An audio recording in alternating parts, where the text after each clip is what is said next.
Premier exemple, la paraphrase d'un site web. Ici, je suis dans mon document Word, j'ai ma paraphrase de fait et je vais aller chercher sur le site de la bibliothèque l'outil Diapason pour me dire comment insérer les références bibliographiques à ma paraphrase. Dans les directives générales, vous avez rédigé une référence lorsqu'un élément est manquant. À savoir, ça peut vous être utile. Quoi faire si vous n'avez pas d'auteur, pas de date, pas de titre. Comment indiquer dans vos références, comme par exemple ici, s'il n'y a pas de date, on écrit S.dp qui signifie sans date.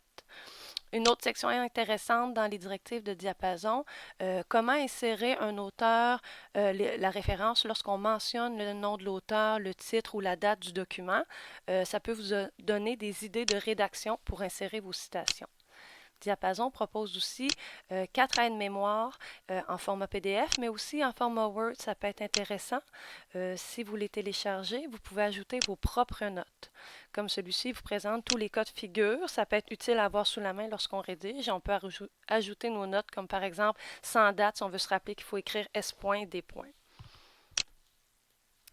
Sinon, vous avez tous les autres cas de figure, les types de documents que vous pouvez avoir en main, un livre, un article. Nous, c'est un site web, donc on va dans les sites web, on a tous les cas de figure. On a même les wikis qui sont présentés, avec auteur, pas d'auteur. On va retourner sur notre site web en référence pour savoir de quel type il s'agissait. Nous, en fait, c'était une page web dans un site web, trop de stress. On va vérifier si on arrive à trouver un auteur. Toujours vérifier en début de texte si on a la mention de qui a publié l'article, ou sinon à la fin du texte, comme ici on a rédigé par Véronique Mimo. On va faire un copier-coller pour ramener cette information-là dans notre document Word. Ici, on peut faire un copier-coller, mais utiliser la fonction de collage, la valeur seulement. Comme ça, vous allez garder comme la mise en page de votre document Word.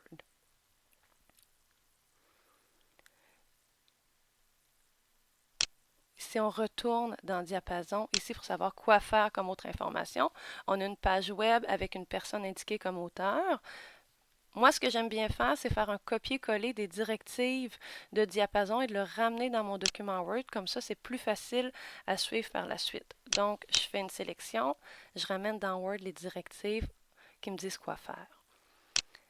Si on se rappelle, j'étais en contexte de paraphrase, ma structure est modifiée, il me reste à mentionner ma source, à rédiger ma bibliographie. Donc, qu'est-ce que Diapason me dit? Indiquer le nom de famille de l'auteur, même mot, virgule, espace, avec la date. La date de publication. Dans mon article, ni au début ni à la fin, je n'ai la mention de la date. Donc, je vais utiliser l'abréviation S.D. Et comme je me réfère à la page au complet, je n'ai pas besoin de mentionner de paragraphe. Donc, ma référence dans le texte, elle est complétée. Je vais rédiger tout de suite ma notice bibliographique. Comme ça, quand je vais être à la fin de mon travail, je n'aurai pas à retrouver ma source. Donc, je suis le modèle de diapason, le nom de famille de l'auteur en premier, virgule, la première lettre du prénom, point. Entre parenthèses, S.D. puisque je n'ai pas de date. Par la suite, le point, je viens aller chercher le titre de l'auteur. Ici, trop de stress, 12 pistes de solution. Assurez-vous de l'écrire en minuscule comme il faut, avec un point à la fin. Il faut mettre le titre en italique comme indiqué dans Diapason. Ensuite, le nom du site web.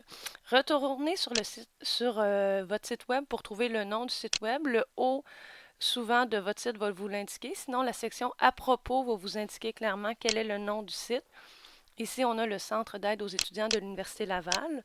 On vient faire avec notre collage, on rajoute cette information-là, on rajoute le point et on va chercher l'URL de notre page qu'on ramène ici. Et voilà, notre bibliographie est déjà complétée. On a juste à la mettre à la fin de notre travail.